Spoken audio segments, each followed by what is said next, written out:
오늘 말씀을 함께 나누려고 합니다.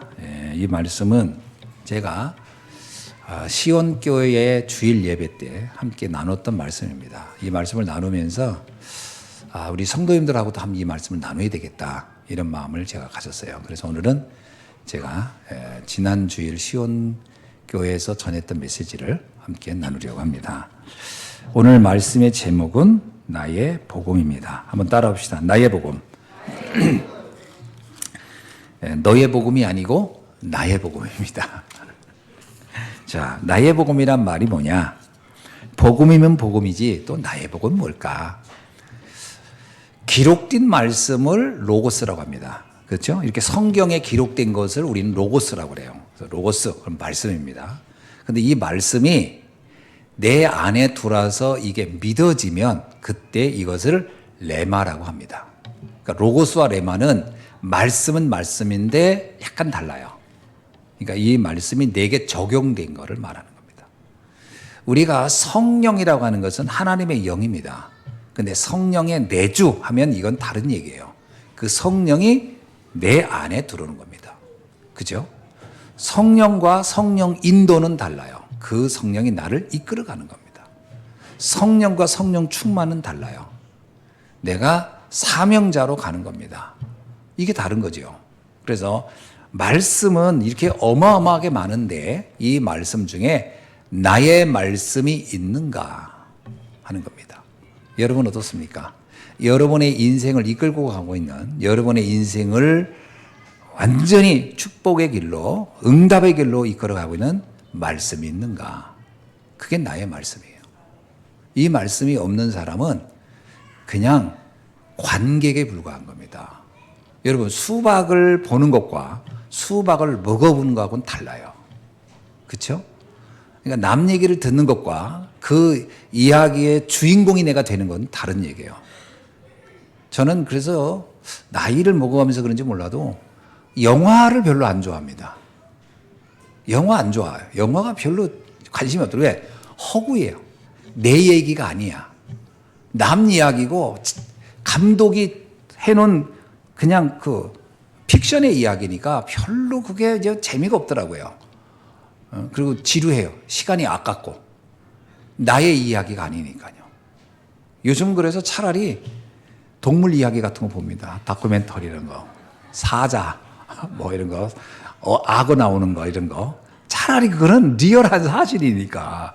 이렇게 보면서, 오, 그렇구나. 악어가 저런 거, 저런 습관이 있구나. 뭐 이런 거, 그게 차라리 낫지. 그거 사실도 아닌 걸 보는 거, 뭐 사람이 공중에 날아다니고 뭐, 그 본들 무슨 의미가 있습니까? 그죠? 나의 이야기가 돼야 되고, 나의 말씀이 돼야 되고, 나의 복음이 돼야 합니다.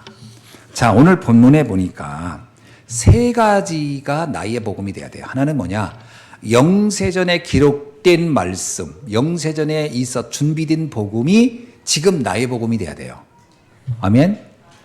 그리고 지금 나타난 복음이 나의 복음이 돼야 돼요. 아멘? 그리고 미래, 세세 무궁토록 있을 복음이 나의 복음이 돼야 합니다. 자, 이건 굉장히 중요한 얘기예요. 그러니까 남 얘기가 되면 안 돼요. 내 이야기가 돼야 되고, 나의 인생 스토리가 돼야 되고, 내 삶이 돼야 됩니다. 자, 영세전에 감추었던 복음은 어떤 복음이죠? 인간이 하나님을 떠나고 온갖 저주와 재앙에 빠졌을 때 그 답으로 준 것이 여자의 후손이라는 답을 준 겁니다. 그 여자의 후손이라는 답을 알았던 사람이 누구냐? 노아예요. 그래서 수많은 사람은 다 홍수로 저주받을 때 노아가 살았던 이유? 여자의 후손이라는 그 비밀을 노아와 노아의 가족들만 알았던 거예요. 그러니까 노아에겐 그게 자신의 복음이 된 거예요. 다른 사람들은 그 말에 관심이 없었어요. 그래서 다 망한 겁니다. 출애굽기 할 때 애굽의 수많은 사람은 피제사가 뭔지 관심이 없었어요. 모세와 모세를 따랐던 사람들만 피제사가 무슨 의미인지를 알고 문설주에 그걸 바르는 순간 그들은 해방이 되었어요. 그들에겐 그게 나의 복음이 된 거예요. 마찬가지입니다. 그러면 그때 일어난 그 복음이 지금 나에게도 동일한가? 어떻습니까? 여러분이 사단의 그 어마어마한 올무에서 해방하는 방법이 바로 피제사인 그리스도요. 또 그것이 바로 여자의 후손인 그리스도라고 믿어지는가? 이게 믿어져야 이게 나의 복음이 되는 겁니다. 그래서 골로새서 1장 26절 27절에 이렇게 얘기하고 있어요. 이 비밀은 만세와 만대로부터 감췄던 것인데 이제는 그의 성도들에게 나타났다. 그리고 하나님은 그들로 하여금 이 비밀의 영광이 이방인 가운데서 얼마나 풍성한지를 알게 하려 하심이라. 이제 나타난 이 복음이 단지 유대인에게만이 아니라 전 세계로 이 복음이 확산돼서 모든 사람이 나의 복음이 되도록 하기를 원한다. 이 비밀은 너희 안에 계신 그리스도니 곧 영광의 소망이니라. 우리에게 진정한 소망이 있다면 뭐겠어요?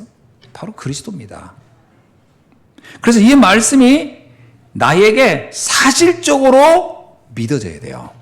근데 문제는 말씀을 아무리 이렇게 들어도 안 믿어지는 사람이 있다는 게 문제예요. 그래서 성경에 예수님 그러잖아요. 너는 이렇게 보아도 보지를 못하고 들어도 듣지를 못하냐. 보는데 다 남 것 보듯이 무관심하게 보고 들어도 다 남 얘기하듯이 듣는 거예요. 그러니까 내 인생의 변화가 안 일어나는 거예요. 그러니까 신앙생활을 20년 30년 해도 말씀을 들어요. 강단에서. 그 뭐라고 하냐면 다 그 남 얘기 듣듯이 듣는 거예요. 그 나하고는 아무 상관이 없는 거예요. 그 신앙생활이 감동이 없는 거지. 아니 신앙생활에 내 삶을 변화를 못 시키는 거예요. 왜? 남 얘기 듣듯이 들어서. 나의 복음이 돼야 할 줄로 믿습니다. 야, 오늘 주님이 나에게 내 인생의 답으로 저 그리스도를 말씀하고 있구나. 이렇게 믿어져야 돼요. 오늘 여러분의 인생의 문제 어떤 것이든 상관없습니다. 그 문제의 답이 그리스도가 돼야 할 줄로 믿습니다. 이게 나의 복음이에요. 그래서 바울이 그 얘기하는 거예요. 나의 복음, 이제 나타나신 받은 이 복음이 나의 복음이 돼야 된다. 두 번째입니다.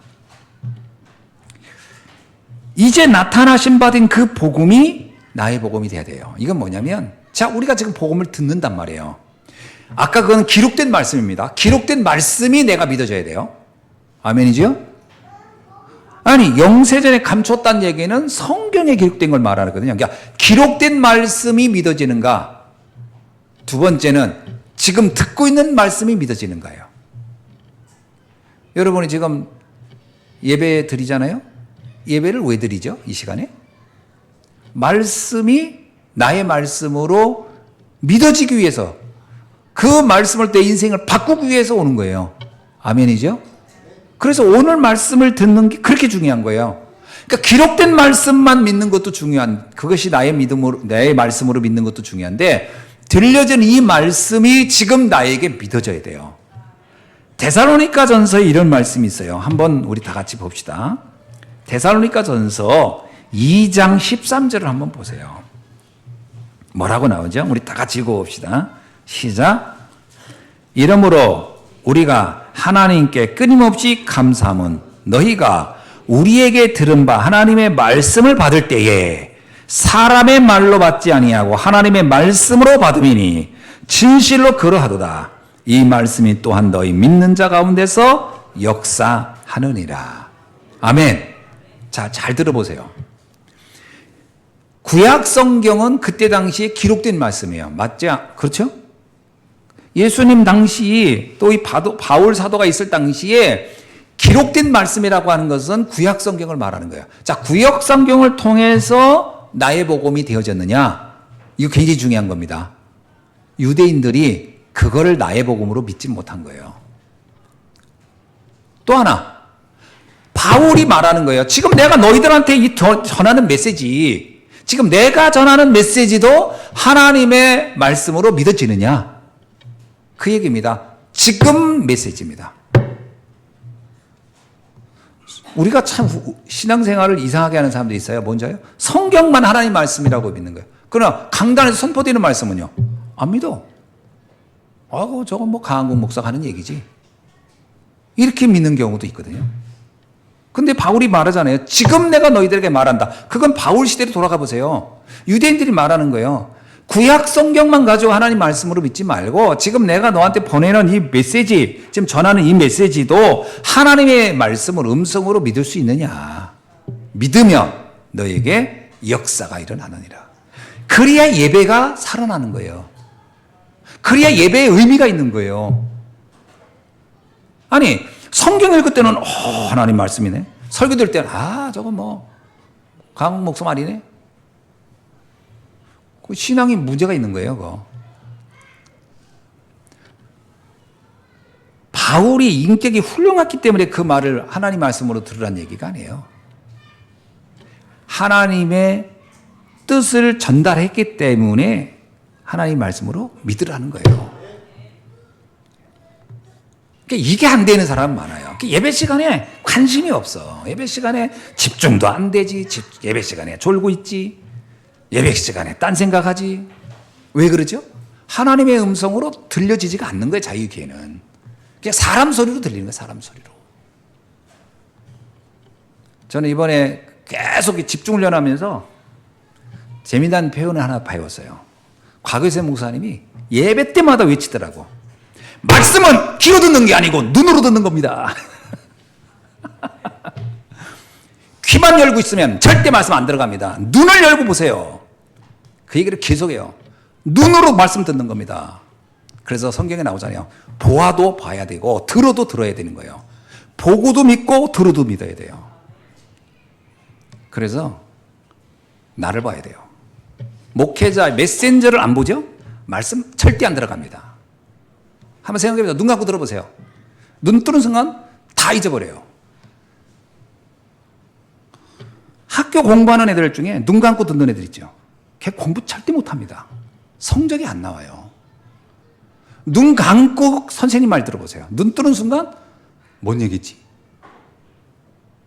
눈은 그냥 눈이 아닙니다. 뇌를 여는 거거든요. 눈을 감는다는 게 뇌를 감는 거예요. 우리 몸은 다 연결되어 있어요. 전 신체 구조가. 그래서 성경 여러분 그 단어 외울 때 눈 감고 들어보세요. 눈 감고서 단어 계속 들어보세요. 눈 뜨면요 기억 안 납니다. 눈 뜨고 쓰면서 들어야 그게 기억에 남아요. 메시지 들을 때 눈을 떠야 돼요. 곽유신 목사님이 그 얘기를 아주 강조하더라고. 말씀은 눈으로 듣는 겁니다. 그리고 귀로 듣는 겁니다. 눈을 감은 자는 예배를 드리지 않는 겁니다. 그 얘기를 계속 하더라고. 그래서 내가 저거 정말 명언이다. 왜냐면 습관적으로 눈 감는 사람도 있더라고. 메시지 할 때. 눈을 뜨세요. 그리고 나를 보세요. 내가 잘나서 보라는 게 아니라 메시지를 들어야 되기 때문에 나를 보세요라고. 그래야 말씀이 박히는 겁니다. 여러분, 요한복음 15장 16절에 누구에게 말씀이 증거되는 줄 아세요? 말씀은 아무한테나 증거되는 게 아니에요. 잘 들어보세요. 말씀은 하나님이 택한 자에게만 전달되는 거예요. 여기에 와 있지도 않은 사람에게 말씀이 증거되겠어요? 증거 안 됩니다. 말씀은 하나님이 택해서 부른 자에게 증거되는 거예요. 그래서 너희가 나를 택한 것이 아니요 내가 너희를 택하여 세웠나니 이는 너희로 가서 열매를 맺게 하고 또 너희 열매가 항상 있게 하여 내 이름으로 아버지께 무엇을 구하든지 다 받게 하려 함이니라. 마가복음 3장 13절에도요. 예수님이 이렇게 얘기합니다. 산에 오르사 자기가 원하는 자를 부르시니 나온지라. 그들에게 주님이 말씀합니다. 말씀은 아무나 듣는 게 아니에요. 복음은 아무나 듣는 게 아니에요. 하나님이 택한 자가 듣는 겁니다. 그러면 여러분이 기억하셔야 돼요. 내가 이 자리에 있다? 하나님이 나를 택했구나. 아멘이죠? 나를 택하지 않았으면 이 자리에 있을 수가 없다니까요. 택하지 않은 사람은요 강제로 끌고 오죠. 문 앞에서 도망갑니다. 안 돼요. 그래서 로마서 9장 16절도 말합니다. 원한다고 들은 것이 아니고 다른 박질한다고 네가 택한 게 아니라 하나님이 긍휼함을 입은 자들이 여기 있는 것이다. 여러분이 믿으시기 바랍니다. 아, 내가 하나님의 긍휼함을 받은 사람이구나. 그래서 내가 복음을 듣고 있구나. 그래서 나의 복음이 될 수 있는 유일한 은혜의 시작이 된 거예요. 두 번째는 뭐냐? 어떤 사람이 말씀이 들리냐면 자신의 한계를 발견한 사람이에요. 자신의 한계를 발견 안 하죠? 말씀 안 들립니다. 아니, 말씀은 언제 필요하냐면요, 내가 부족함을 느낄 때, 주여 내 힘으로는 안 됩니다 하는 사람이 말씀하옵소서거든요. 근데 나는 내 힘으로 모든 거 다 할 수 있어. 죽어도 안 듣습니다. 그 사람은. 백부장이 언제 들었냐? 자기 하인이 죽어가요. 근데 백부장은 다른 건 자기 힘으로 다 할 수 있는데 죽어가는 하인은 자기 힘으로 살릴 수가 없는 거예요. 그래서 백부장이 주님께 온 겁니다. 주여 나를 불쌍히 여기소서. 주님을 찾아온 사람들이 한 고백이 대부분이 공통적이에요. 나를 불쌍히 여기소서요. 나는 안 됩니다라는 걸 인정해야 돼요. 그때 나의 복음이 시작된 겁니다. 그래서 바울도, 베드로도요, 예수님이 찾아와서 베드로도 얘기를 합니다. 그때 베드로가 처음 고백이 뭐죠? 누가복음 5장 8장 얘기해요. 주여 나를 떠나소서 나는 죄인입니다. 이게 베드로가 수제자가 될 수 있는 첫 번째 조건이었던 거예요. 그게 예수님을 나의 구원자로 받아들일 수 있는 마음의 토양이 된 거예요. 그래서 마가복음 2장 17절에는 아주 재미난 얘기를 해요. 건강한 자에게 의원이 필요하겠냐? 병든 자라고 해야, 자가 병들었다고 인정해야 의원을 요구하지 않겠느냐? 누가 나를 찾겠느냐? 의인이라고 여기는 자가 나를 찾겠느냐? 아니에요. 자신이 죄인임을 인정하는 자가 나를 찾을 것이다. 이게 굉장히 중요한 겁니다. 저는 언제 제가 복음에 갈망이 있느냐? 제 목회를요, 제가 열심히 하면 잘 될 줄 알았어요. 그리고 성실하게 하면 잘 될 줄 알았어요. 그리고 양보하면 잘 될 줄 알았어요. 목회를 그렇게 생각했던 거예요. 성실, 최선, 양보. 이게 목회의 새 원리라고 생각했어요. 그래서 성도 무슨 얘기하면 다 양보하고 웬만하면 성실하게 하려고 최선을 다하고 그게 되는 줄 알았어요. 어느 날 망해가더라고요. 목사가 망해가는 건 뭐죠? 아무도 메시지를 들으려고 하지 않는 거예요. 그 내가 망해가더라고. 그 어느 날 깨달았어요. 내 힘으로 안 되는구나. 하나님의 은혜가 필요하구나. 그게 제가 복음을 갈망하게 된 시작이었어요. 하나님이 살아계시다면 저의 이 답답한 삶을 좀 답을 주십시오. 어떻게 해야 됩니까? 최선도 안 돼, 열심도 안 돼, 착함도 안 돼, 양보도 안 돼, 참는 것도 안 돼, 인내도 안 돼. 그럼 도대체 뭐를 해야 됩니까? 그러면 많이 책을 읽어야 됩니다. 그래서 제가 그때 또 책을 또 많이 읽어봤어요. 하여튼 목회를 이렇게 하면 성공한다, 저렇게 하면 성공한다, 그런 책을 다 읽어봤거든. 답이 안 되는 거예요. 답이. 왜 나는 그렇게 못 살겠는 거야. 그 쓴 사람들도요, 전부 다 내용이 열심히 하라는 거예요. 책만 읽으라는 거예요. 아, 나 진짜 미치겠대. 도대체 얼마를 해야 내가 되나? 안 돼요. 한계가 오더라고요. 그때 내가 복음이 들리더라고요. 아, 은혜가 필요하구나. 바울이라는 사람이 언제 복음을 이해했냐면요. 바울은 이런 고백을 그가 복음 알기 전에 했어요. 언제냐? 로마서 7장 24절에 나는 곤고한 사람이다. 이 사망의 몸에서 누가 나를 건져내겠느냐. 이게 바울이 했던 고백이에요. 그러니까 바울이라는 사람이 똑똑해서 하나님께 쓰임받은 게 아니에요. 바울이 하나님께 쓰임받게 된 근본적인 이유는 뭐다? 나는 곤고하다는 거예요. 난 어떻게 해야 될지 모르겠다는 거예요.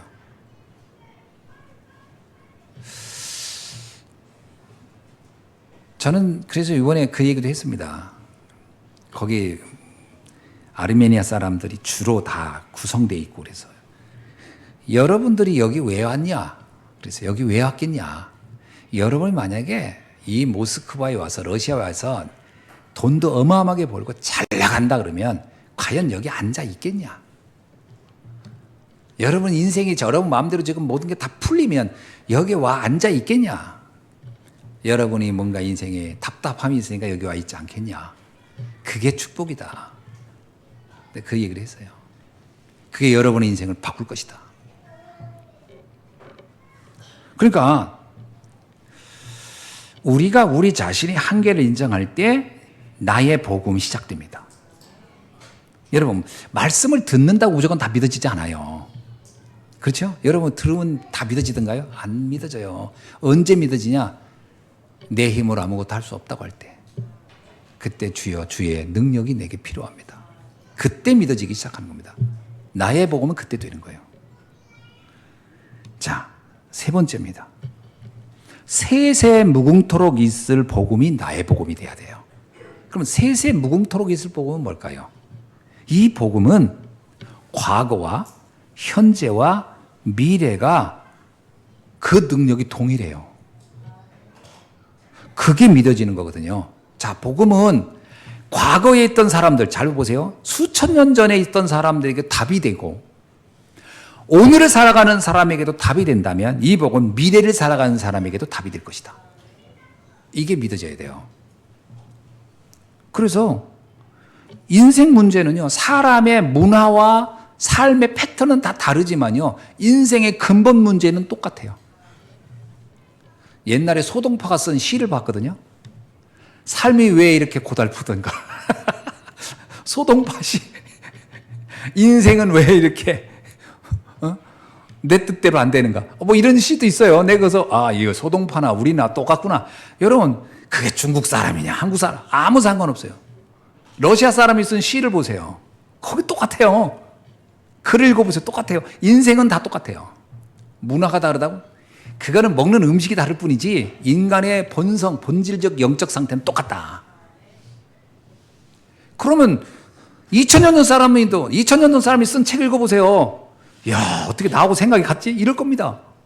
앞으로 2000년 후에 사람이 쓴 책을 읽어보세요. 그 사람들 그럴 겁니다. 어떻게 2000년 전에 살았던 사람들하고 나하고 같을까? 인생의 근본 문제는 동일하다니까요. 그럼 답은 똑같아요. 그리스도입니다. 그렇다면 답은 하나요. 우리가 후대에게 남길 최고의 유산이 뭘까?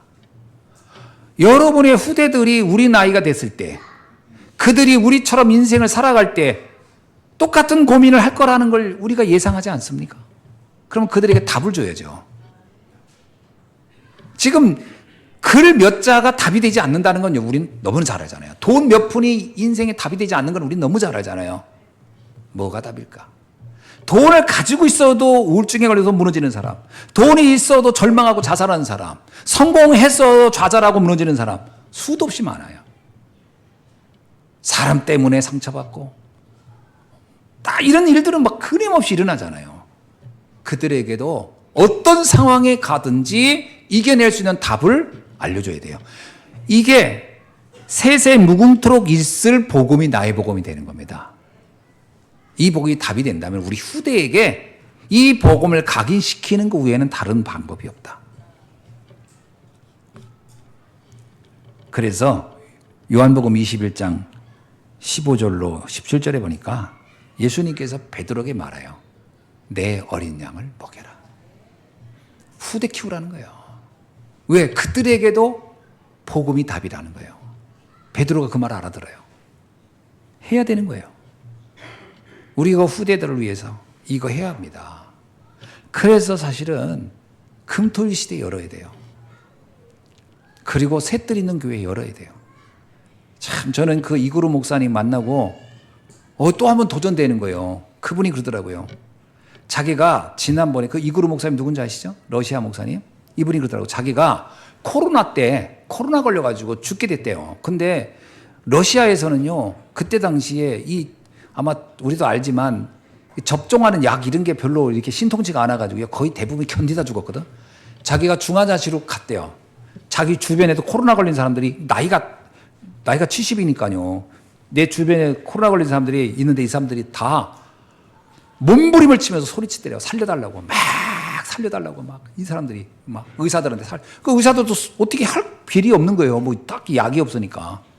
자기는 살려달라고 얘기가 안 나오더래요.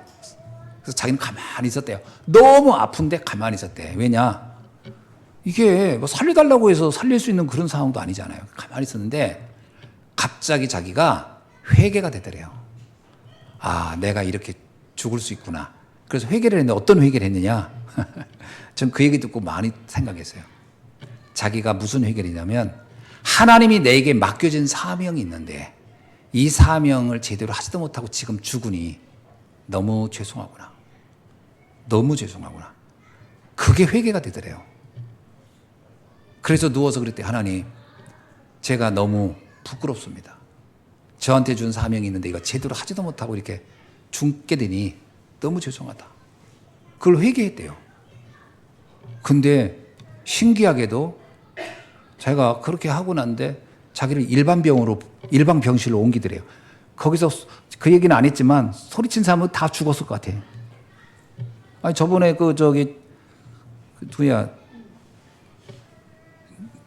누구지? 지금 쌍태에서 공부하고 온 우리 현우 얘기가 갑자기 현우 생각해. 현우가 그 얘기 하잖아요. 거기 코로나 때문에 한국에 왔다가 나중에 갔더니 자기 교수들 다 죽었더라고. 그래가지고 나이 드신 분들 다 죽었고 다 새로운 젊은 교수로 다 바뀌었더라는 거예요. 그때니까 이분도 나이가 70 먹었으니까 자기도 다 죽어가는 중에 하나지. 근데 자기를 일반 병실로 옮기더래요. 그래서 자기가 살아났대. 이야, 자기가 살아나고 나서 생각했다는 거예요. 그래, 내가 내 남은 여생 내게 준 사명 감당하자. 이분이 무슨 일을 했냐면요, 저 깜짝 놀랐어요. 아까 얘기했죠. 성경학교를 해가지고 1,500명의 제자를 세운 사람이에요. 그 일을 지금 해야 되겠다 다시. 그런 언약을 딱 잡았다는 거예요. 야, 제가요, 이런 믿음의 사람들, 하나님께 쓰임받는 사람도 있구나. 제가 부끄럽더라고. 나는 도대체 몇 명을 세워서 파송했나 싶으니까 없더라고, 거의. 아, 여기 계신 우리 제자들 다 있구나. 부끄럽더라고요. 그리고 또 미션홈을 가지고 그렇게 모든 사명자들을 무료로 있게, 제가 있고 미션홈 있으면서도 너무 고맙더라고요. 그래서 내가 있어요. 그분하고 얘기하면서, 목사님을 보면서 우리 교회도 미션홈을 세워서 이런 일들을 해야 되겠다. 도전이 된다. 내가 그 얘기했어요. 야, 교회를 몇 년 졌냐? 7년을 졌대. 7년을. 그 교회를. 그래서 어떻게 이렇게 7년을 졌냐 했더니 여유가 없으니까 조금 짓고 응답받고 또 조금 짓고, 그래서 교회를 7년간 지은 거예요. 7년간. 우리도 앞으로 10년간 지면 못할 게 뭐 있겠어요. 그걸 막 몇 개월 안에 후다닥 하려니까 문제되지. 교회를 7년 졌다더라고. 야, 나 진짜 그거 보면서 더 재밌는 건 바로 교회 앞에 교회가 또 있어요. 그거는 안식일교회? 제7 안식일교회 그 앞에 있더라고. 이분이 제7 안식교회에 다 잘 알죠. 우리나라도 왔었으니까. 그 사람들 교회 예배당 빌려준대, 자기가. 왜 빌려주는지 나중에 서현송이 사람 살짝 얘기하더라고. 왜 빌려주느냐? 빌려줘야 그 사람들 대화할 시간이 있다는 거예요. 빌려줘야 얘기가 되지. 우리 교회 오지 마! 그러면 뭐 대화가 돼요? 우리 교회 써. 쓰게 하고 대화한다는 거야. 그래서 자기가 생각하고 있는 복음에 대한 설명을 하는 거예요, 그분들한테. 제7 안식일교회의 문제점을 얘기하는 거겠죠. 나는 이거 정말 아이디어 좋다고 생각해요. 야, 열려있구나. 그분들하고 이제 우리가 팀이 돼서 앞으로 또 모스크바, 러시아 복음화를 할 건데, 우리도요, 지금 후대를 위해서 뭘 할 건가 고민해 봐야 돼요. 꼭 죽어가면서 그렇게 회개할 필요 없이 결단해야 됩니다. 우리 후대를 위해서 우리가 남길 게 뭔가. 쇠떨 있는 교회 세워야 돼요. 다민족 시대가 맞습니다. 이번에 우리 강효열 권사하고 만난 그 아이들 깜짝 놀랐어요. 그 애들 처음 만났잖아요. 안녕하세요. 저는 누구예요?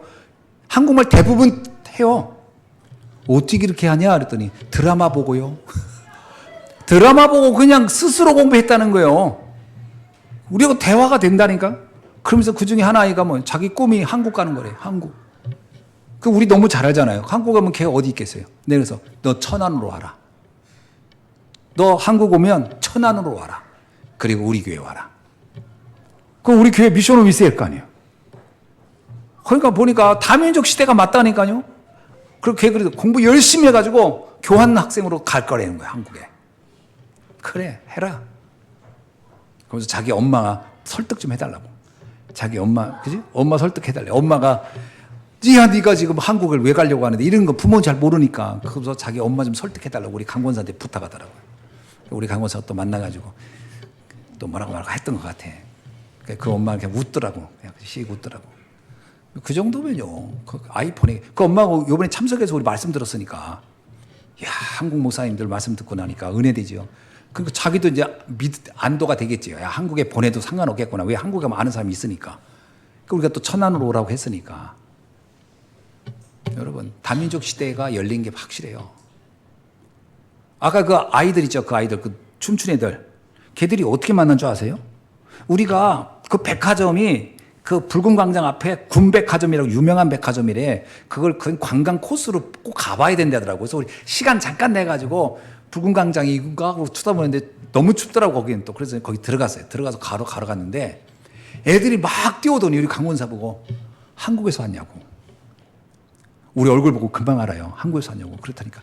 우리 강원사가 또 나 BTS 또 니들 아니? 그런 거야. 애들이 난리가 난 거야. BTS 말 한마디. 그 꼬맹이들이. 그러자마자 그 자리에서 즉석에서 춤을 추는 거야, 이제. 우리 춤을 봐주세요. 막. 이야, 애들 숫기도 엄청 좋더만. 그래서 바로 춤추는 거야, 자기들이. 그래서 애들이, 너희들이 어디서 왔냐? 애들이 카잔이라는 그 러시아의 소수 민족이 많아요. 그래서 카잔 민족 애들이야.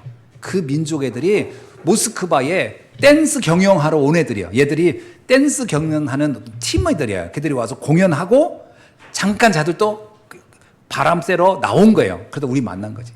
한국이라니까 난리 난 거야. 좋아가지고.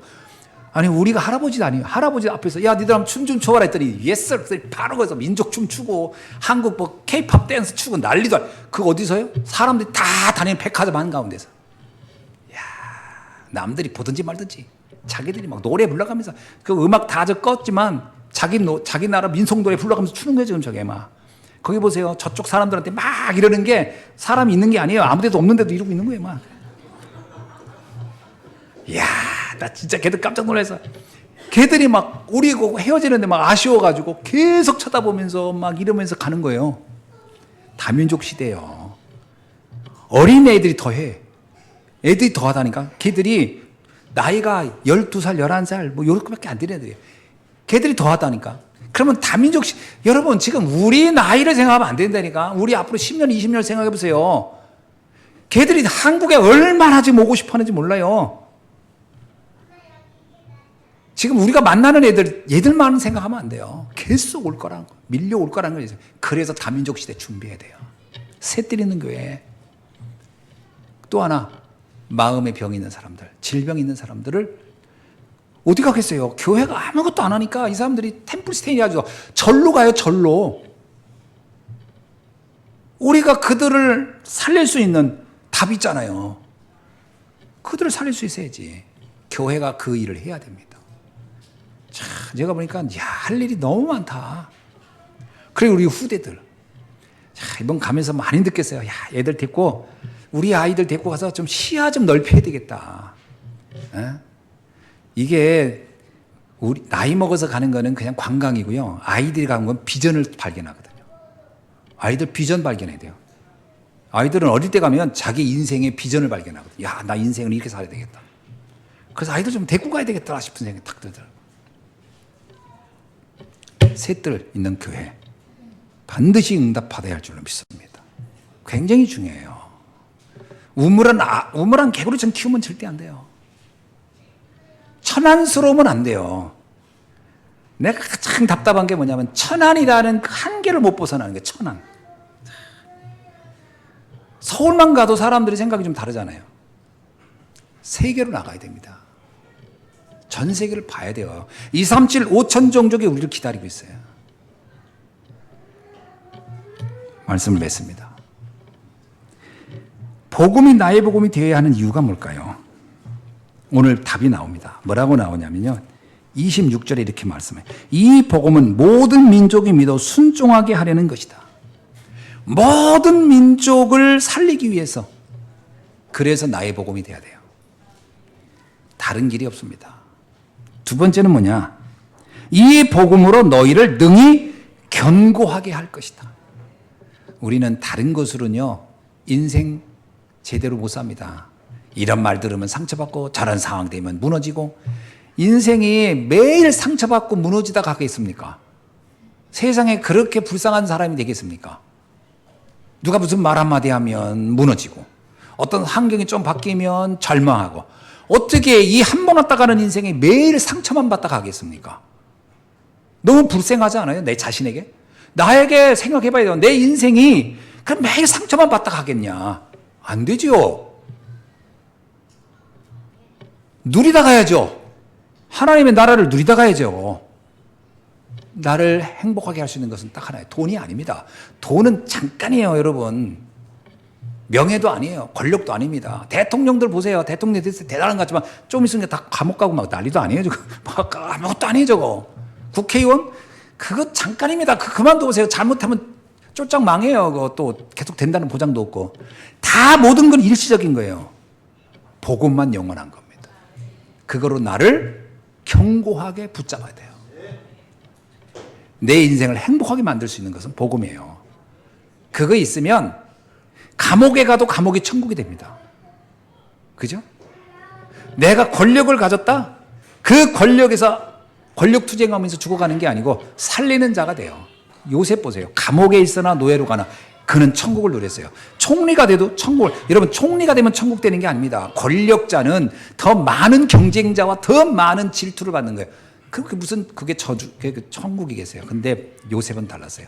최악의 자리에 있어도 상관없었고 최상의 자리에서 상관없는 이유, 그를 관통하는 거 힘 하나 복음 안에 있었기 때문에 이게 우리를 견고하게 하는 힘이다. 여기 얘기잖아요. 이 복음은 너희를 능히 견고하게 하실 것이다. 그래서 복음만이 나를 살리고, 복음만이 우리의 가정을 살리고, 복음만이 우리 후대를 살리고, 복음만이 이 민족을 살리고, 복음만이 전 세계를 살릴 수 있는 줄로 믿습니다. 기도하겠습니다. 하나님 감사합니다. 오늘 나의 복음이 나를 살리고 가문을 살리고 후대를 살리고 민족과 세계 살리는 답임을 알게 하시니 감사합니다. 기록된 말씀이 나의 복음으로, 선포된 말씀이 나의 복음으로, 우리의 후대를 통하여 나의 복음으로 응답되는 날이 되게 하옵소서. 예수 그리스도의 이름으로 기도하옵나이다. 아멘.